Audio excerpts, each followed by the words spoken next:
जय हिंद दोस्तों, सैनिक समाचारों में आपका हार्दिक स्वागत है। सबसे पहले बात करूंगा हेडलाइंस में बात करूंगा एक फौजी वीरांगना का दर्द, जिसका पति हुआ ऑपरेशन सिंदूर में शहीद और आज उसको दी गई मुखाग्नि। पत्नी ने कहा, मुझे गर्व है, नहीं मुझे खुशी है कि मेरा पति देश के लिए शहीद हुआ।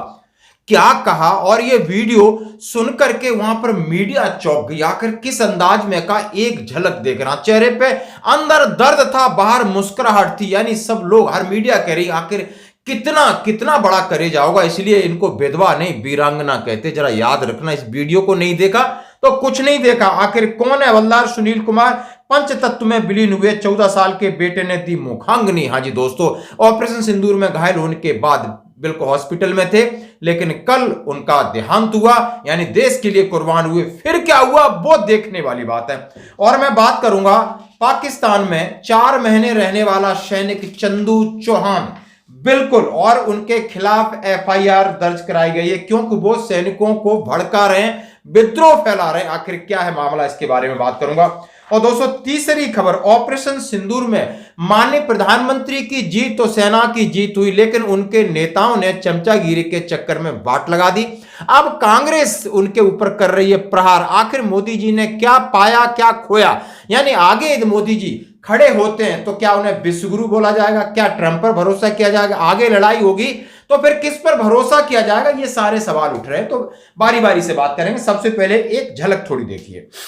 मैं बहुत खुश हूँ कि मेरे हस्बैंड देश के लिए शहीद हुए हैं भैया, और मैं उनको सैल्यूट कर रही हूँ सर। और मुझे इसका भी गर्व है कि मैं उनकी वाइफ हूँ। मैं चाहती हूँ कि जो वहाँ पे वो जो शहीद, वहाँ पे गेट बनाया जाए शहीद, और जो ये यहाँ पे वो सरसूरी का गढ़, वहाँ पे उनका स्मारक बनाया जाए।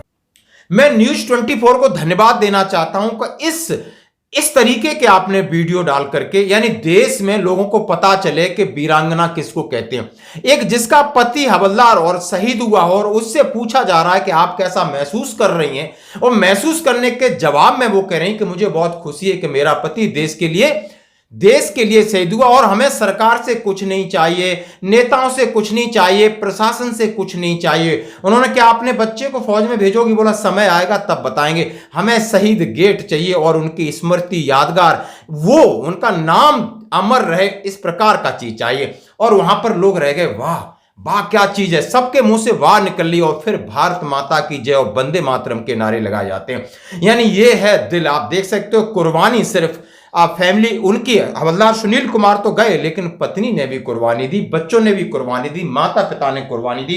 ये देश को नहीं भूलना चाहिए। इसलिए ये चीज, ये वीडियो में आपको रिक्वेस्ट कर रहा हूं कि जरूर एक शब्द आप देखना। उन्होंने कहा, हंसते हंसते कहा कि मुझे गर्व है कि मैं उनकी पत्नी हूं। मैं हंसते हंसते उन्होंने सलूट कहा, मुझे गर्व है कि मैं उनकी पत्नी हूं। वाह दोस्तों, अब मैं थोड़ा सा चलते हैं इस खबर की तरफ। देश की रक्षा में प्राण न्यौछावर करने वाले वीर सपूत 46 वर्षीय हवलदार सुनील सिंह यादव को रविवार को पूरे सैन्य सम्मान के साथ आज अंतिम विदाई दी गई। ऑपरेशन सिंदूर के दौरान पाकिस्तान के ड्रोन हमले में घायल हुए थे सुनील। 5 जून को उधमपुर आर्मी अस्पताल में अंतिम सांस ली थी। आज उनके पैतृक गांव नरबतपुर में गमलीन माहौल के बीच रानी घाट पर पंचतत्व में विलीन किया गया। तिरंगा यात्रा में उमड़ा जन सैलाब, गूंजे देशभक्ति के नारे। सुनील का पार्थिव शरीर जब गांव ला गया, भारत माता की जय, वंदे मातरम, शहीद सुनील अमर रहे नारों से गूंज उठा। उनके गांव से करीब 8 किलोमीटर दूर तिरंगा यात्रा निकाली गई, जिसमें सैकड़ों लोग बाइक और पैदल शामिल हुए। लोगों हाथों में तिरंगा लिए गर्व और गम से लबरेज भावनाओं के साथ अंतिम यात्रा में शरीक हुए। पत्नी पिता का हाल बेहाल, पार्थिव शरीर के अंतिम दर्शन के लिए बाहर रखा गया तो आप समझ सकते हो पत्नी बेसुध हुई, लेकिन संभली। और फिर मीडिया जब उनके सामने गई तो उन्होंने मीडिया का सामना उसी तरीके से किया जैसे कि वीरांगना करती है। बेटे ने निभाई अंतिम जिम्मेदारी और बूढ़े पिता ने अपने पुत्र को किया सैल्यूट। सुनील यादव को 14 वर्षीय बेटे सौरभ यादव ने रानी घाट पर मुखाग्नि दी।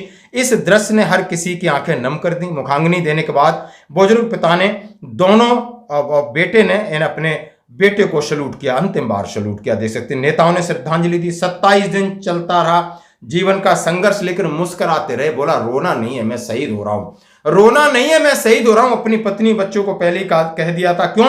उन्होंने जब ये लगा था तो उनकी आंतें वगैरह बाहर हो गई थी। उसने कपड़ा बांध के लगातार लड़ता रहा वहां पर, लगातार, और बहुत हमेशा बेहोश नहीं हुए, और लगातार अपनी पत्नी बच्चों से बात कर रहे थे, उन्हें अपनी मेडिकल हेल्थ का पता चल रहा था, लेकिन शायद उन्होंने कहा है कि रोना नहीं है। कितना आप समझ सकते हो यार, फिल्मों में ऐसा सीन देखा होगा, लेकिन वास्तविकता में आज देखना है तो आप इस सुनील यादव को देखिए, उनकी पत्नी, उनके बच्चे, उनके पेरेंट्स को देखिए। ये होती है बलिदान। देश हमेशा आजादी के लिए बलिदान मांगता है, ऐसे नहीं कहते दोस्तों। तो बढ़ते एक और अगली खबर की तरफ। आज मैं बात करूंगा नासिक के देवलाली कैंप में पुलिस ने बर्खास्त सैनिक के खिलाफ विद्रोह को बढ़ावा देने का मामला दर्ज किया। अब आखिर ये हैं कौन? पूर्व सैनिक चंदू चौहान यूट्यूब के माध्यम से कथित तौर पर विद्रोह भड़काने का आरोप है, यूट्यूब चैनल और इनके ऊपर इस तरह का आरोप लगाया। नासिक में तैनात एक जेसीओ ने शिकायत दर्ज कराई कि यूट्यूब के माध्यम से ये अलग अलग प्रकार की बातें करते हैं, और ये 2016 में चौहान नियंत्रण रेखा पार करके 4 महीने तक पाकिस्तान की हिरासत में रहे थे। बाद में उनके आचरण और एक सैनिक के लिए अनुपयुक्त पाया गया और सशस्त्र बल ने उन्हें बर्खास्त कर दिया।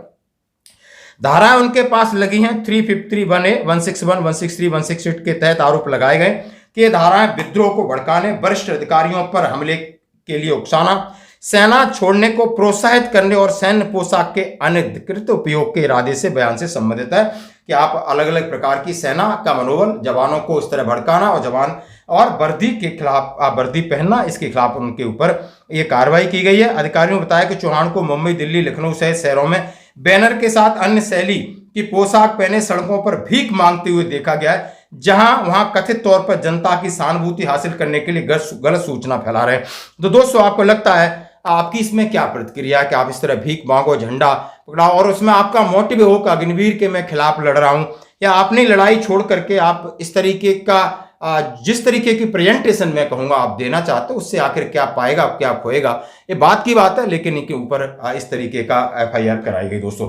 अब मैं बढ़ते हैं अगली खबर की तरफ। हाँ जी दोस्तों, बड़ी खबर, ऑपरेशन सिंदूर। माननीय प्रधानमंत्री की जीत थी, लेकिन उनकी पार्टी के नेता इसे कमजोर बना रहे थे। पार्टी के नेता यानी एक नेता कह रहा है कि सोफिया कुरैशी आतंकवादियों को बैन थी, हमने निपटाने के लिए उन्हें आगे कर दिया, यह मंत्री विजय साहू। दूसरा कहता है कि सेना मोदी जी के चरणों में नतमस्तक है, ये उनके थे। मध्य प्रदेश का एक दूसरा बंदा है जिसका उप मुख्यमंत्री है जगदीश देवड़ा जी, और एक पठानिया जी हैं, कह रहे हैं कि एयरफोर्स नालायक है, यानी उधमपुर में वायुसेना के लिए इस तरीके की बातें कर रहे थे। और एक और है रामचंद्र जागड़ा, इन्होंने पहलगांव में मारे गए औरतों से कहा हाथ नहीं जोड़ना था, आपने उनका गर्दन काट देनी चाहिए थी। यानी जब औरतों ने कहा कि मेरे पति के साथ ऐसा कर रहे हो, तो आप उनके सामने आ गई थी, लेकिन उनको पकड़ के साइड में किया था। लेकिन इस तरीके की बयानबाजी से आप समझ सकते हो मोदी जी की ये चिंताएं, क्या मोदी जी ने इनके ऊपर एक्शन लेना चाहिए या नहीं, आप बताइए। मोदी जी देशभक्ति की बात कर रहे हैं और तमाम तरीके की बातें कर रहे हैं, और कल उन्होंने जम्मू और कश्मीर में आपको आर्च ब्रिज की सौगात दी, वहां पर कांग्रेस ने फिर हमला किया। आखिर पहलगाम हुआ, ऑपरेशन सिंदूर हुआ, आप जम्मू एंड कश्मीर क्यों नहीं गए? सिर्फ आप फीता काटने के लिए जाते। तो उनकी एक जो प्रवक्ता है वो किस तरीके का आरोप लगा रही, क्या ये आरोप सही है? प्रधानमंत्री जैसा कि मैंने बताया फीता काटने गए हैं। 45 दिन हो गए। 22 अप्रैल को 3 क्रूर आतंकवादियों ने 28 मासूम लोगों की जान ली थी, और फिर जवाबी कार्रवाई में पाकिस्तान की शेलिंग में, गुरुद्वारे में, मदरसे में, मंदिर में 16 लोगों की शहादत पुंछ में हुई थी, जिसमें छोटे छोटे बच्चे शामिल हैं। 45 दिन बाद नरेंद्र मोदी जी को फीता काटना था तो कश्मीर याद आया, वरना उन्होंने कश्मीर जाने की नहीं सोची। वो बिहार गए, वो केरल गए, वो आंध्रा गए, वो मुंबई गए, राजस्थान गए, गुजरात गए, हर जगह गए, हाथ हिलाया, फोटो खिंचवाई, भद्दे भाषण दिए, कटाक्ष किए, हंसी ठिठोली करी, सिरेस्तारों के साथ समय बिताया। लेकिन मोदी जी कश्मीर अब गए हैं जब फीता काटने का वक्त आया है। और दूसरी बात, ये नेता कर रहे हैं, इन नेताओं के ऊपर लगाम कस देनी चाहिए थी कि सैनिकों के बारे में कम से कम इतनी बात मत करो। सेना जीती है तभी आपकी जीत होती है। सेना गड़बड़ कर देती तो आपको कांग्रेस आपके बिल्कुल पीछे पड़ जाती, जैसा कि पीछे अभी पड़ी, आप देख सकते हो। क्या कह रही खबर? उन्होंने कहा है कि भारतीय सेना को, भारतीय माननीय प्रधानमंत्री जी को, जैसी CDS अनिल चौहान साहब ने बोला है कि कुछ हमारी टेक्निकल गलती रही होगी, हमने सुधारी और रिटालिएशन किया और हमारा ऑपरेशन सफल हुआ। ये बात सत्य है, पूरी दुनिया जानती है। लेकिन अब कांग्रेस ये चाहती है आखिर कितने गिरे, क्यों गिरे, कितने पैसे का नुकसान हुआ। तो कहा गया है कि जब हमारी चौथी अर्थव्यवस्था है, यदि हमारा हार्डवेयर कोई गिर गया लोहा टूट गया, इंजन फट गया तो क्या हुआ? पायलट हमारे सुरक्षित हैं और सारी चीजें ठीक है, हमने युद्ध जीत लिया, फिर इस बात पर बहस होनी चाहिए नहीं होनी चाहिए, इसका क्या मतलब है? अब एक तरफ आप देखिए पाकिस्तान है, बिल्कुल मार खाने के बावजूद वो तिरंगा यात्रा अपनी यात्राएं निकाल रहा है, अपने चीफ ऑफ आर्मी स्टाफ को जाकर के फील्ड मार्शल बना रहा है और वहां पर जश्न हो रहा है, रैलियां हो रही हैं, लड्डू बांटे जा रहे हैं। मतलब वहां पर एक हारा हुआ आदमी यानी अपनी जनता के मनोबल कितना कर रहा है और हम जीते हुए को भी जीत हजम करने नहीं दे रहे और अंदर से हाथ डाल के निकालने की कोशिश कर रहे। तो दोस्तों क्या सही है? हम पूर्व सैनिक हैं, हमें बात करनी चाहिए कि क्या कितने गिरे, क्यों गिरे, गिर गए। आपने ये नहीं पूछा कितने 7, 8, 10 लोग शहीद हुए, क्यों हुए? आज अजय कुमार शहीद हुआ, ये सुनील कुमार शहीद हुआ, तो शहीद के नहीं ये लोग पूछ रहे। ये मतलब किसी चीज को, ये पॉलिटिक्स है, ये इतनी हमदर्दी तो जाते वहां। आज हमारा एक जवान शहीद हुआ, उसकी अंतिम संस्कार में शामिल होते और रोते, उसकी बच्ची को चेक दे के आते, उसके बच्चों को दे आते, हम पढ़ाई का खर्चा करेंगे, है कोई देशभक्ति। लेकिन नहीं, इन्होंने राजनीति करनी है और देश का माहौल खराब करना है। भले आप आज इनकी अगुवाई में सेना लड़ी हो, चाहे माननीय स्वर्गीय इंदिरा गांधी जी की अगुवाई में लड़ी हो, सेना अपना काम 100% करती है। आपकी क्या राय जरूर कमेंट्स करें। धन्यवाद।